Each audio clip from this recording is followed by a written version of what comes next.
I'm Dr. Joan Parr, consultant haematologist and co-author of the National Guideline for Unexpected Intraoperative Life-Threatening Hemorrhage.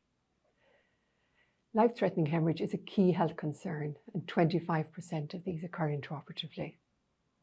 The then Minister for Health commissioned the National Clinical Effectiveness Committee to develop a guideline for the prevention, recognition, and management of unexpected life-threatening hemorrhage.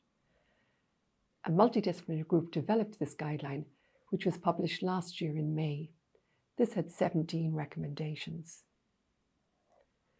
The contribution of preparedness to a successful outcome is key, including policies, protocols, documentation and drills for the whole hospital team as set out in the guideline. This short video, however, is focused on recommendation number 3. All hospitals must have the National Unexpected Life-Threatening Hemorrhage poster prominently on display in theatre. A poster was developed to optimise management and minimise delay by having a standardised approach across all hospital sites in the country. The poster brings together key elements of recognition and management for this medical emergency, which puts human factors as its core.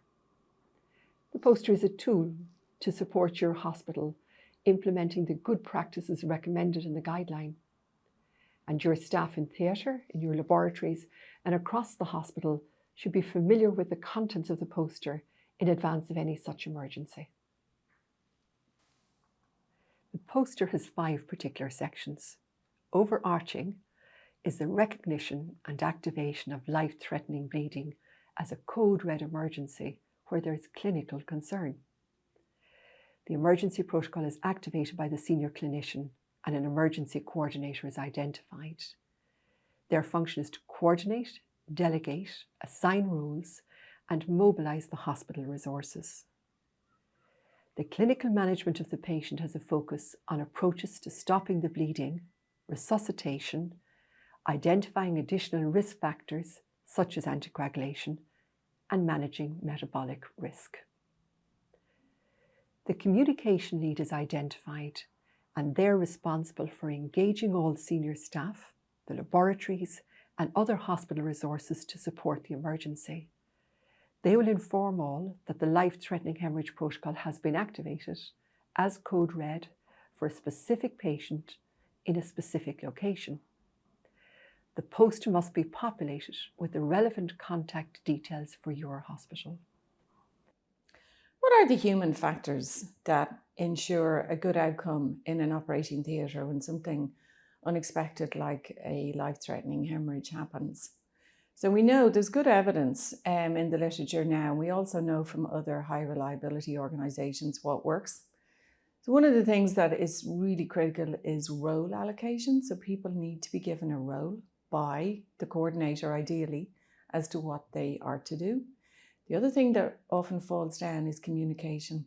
So it's really important to have a communication lead, but also to do something that is not very intuitive, which is to think out loud, to make sure that there's closed loop communication, and also to pause and review regularly throughout what's going on. So some people also call that the idea of taking 10 seconds for the next 10 minutes.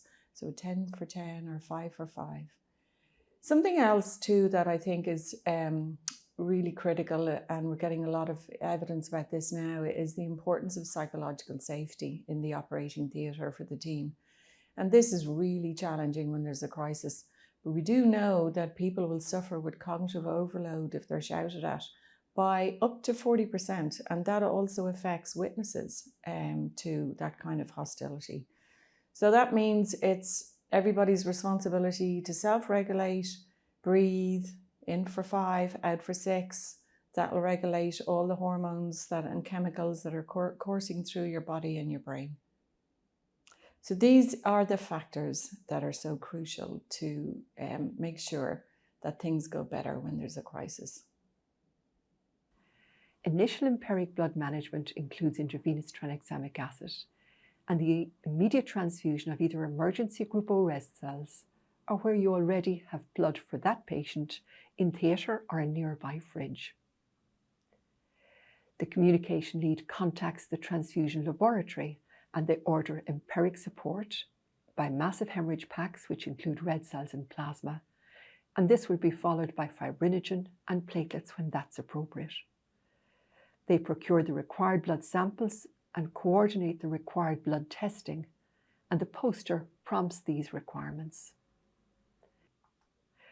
Once the results of laboratory or near-patient testing are available, these can guide specific further transfusion support for your patient.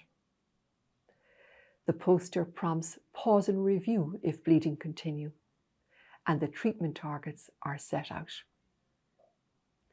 Where bleeding is controlled, the protocol can be stood down.